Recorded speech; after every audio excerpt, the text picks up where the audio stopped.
Test imtahanlarında alman, fransız, ingilis, rus dilləri, Azərbaycan dili və ədəbiyyatı, informatika, riyaziyyat, kimya, biologiya, fizika, ibtidai sinif, coğrafiya, fiziki tərbiyə, gənclərin çağırışa qədərki hazırlığı, musiqi, tarix, təsvir incəsənət və texnologiya müəllimləri iştirak ediblər.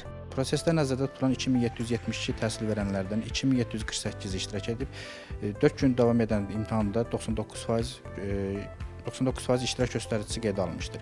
İmtahanda iştirak edən təhsil verənlərdən 1124, yəni 41%, 51-60 bal, 1312 nəfər isə, yəni 48%, 30-50 bal aralığında nəticə göstərmişdir. Təhsil verənlərin keçirilən sertifikatlaşdırma prosesində 14 nəfərin maksimumu var, yəni 60 bal nəticə göstərmişdir. Naxçıvan Muxtar Respublikasında keçirilən təhsil verənlərin sertifikatlaşdırma prosesi Naxçıvan şəhəri 4 nömrəli, 11 nömrəli, Naxçıvan Dövlət Peşə Təhsil Mərkəzində yaradılmış imtahan mərkəzlərində təşkil olunmuşdur. Qeyd edək ki, sertifikatlaşdırmanın ikinci dövriyyəsində 2021-ci ildə prosesdə iştirak edərək uğur qazanan, həmçinin 2021-2022-ci illərdə iştirak edib uğur əldə etməyən təhsil verənlər iştirak ediblər. Nazirlər Kabinetinin 18 avqust 2022-ci tarixli qərarına əsasən dövlət ümumi təhsil müəssisələrində çalışan təhsil verənlərin sertifikatlaşdırma nəticələrinə uyğun olaraq vəzifə maaşlarına əlavələr tətbiq edilib.